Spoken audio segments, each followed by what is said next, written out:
அஸ்ஸலாமு அலைக்கும். டெய்லி ஒரு ஸ்நாக்ஸ் எபிசோட் 20ல நாம இன்னைக்கு பார்க்க போறது சூப்பரான காலிஃப்ளவர் பகோடா தான் பார்க்க போறோம்.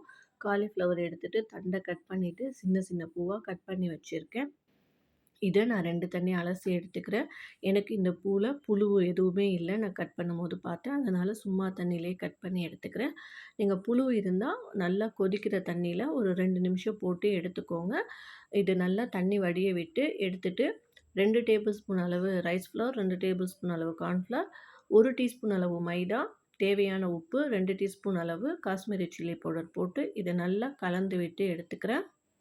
10 பல்லு பூண்ட தோலோட நறுக்கி போட்டுக்கிறேன். 2 கொத்து கருவேப்பில அதையுமே பொடிசா கட் பண்ணி போட்டுட்டு, நல்லா கலந்து விட்டுட்டு, ஒரு 1/2 மணி நேரமாவது கண்டிப்பா ஊற வச்சுருங்க. அப்பதான் காரம், உப்புலாம் ஏறி சூப்பரா இருக்கும். அடுப்புல ஒரு கடாய வச்சுட்டு எண்ணெய் விட்டு, எண்ணெய் சூடு வந்த பிறகு, இந்த காலிஃப்ளவர போட்டு மீடியம் ஃப்ளேம்லயே வச்சு 2 பக்கமும் கோல்டு கலர்ல வர வரைக்கும் ஃப்ரை பண்ணி எடுத்துக்கோங்க. நான் காஷ்மீரி மிளகாத்தூள் போட்டதுனால, நான் கலர்லாம் போடல. நான் மேக்ஸிமம் கலர் சேர்க்க மாட்டேன். உங்களுக்கு கலர் வேணும்னா போட்டுக்கோங்க. பட் கலர அவாய்ட் பண்றது உடம்புக்கு ரொம்ப நல்லது. 2 பக்கமும் ஃப்ரை ஆன பிறகு எடுத்துக்கலாம். இது ஈவினிங் டைம்ல டீயோட சாப்பிடும்போது செம்ம சூப்பரா இருக்கும்.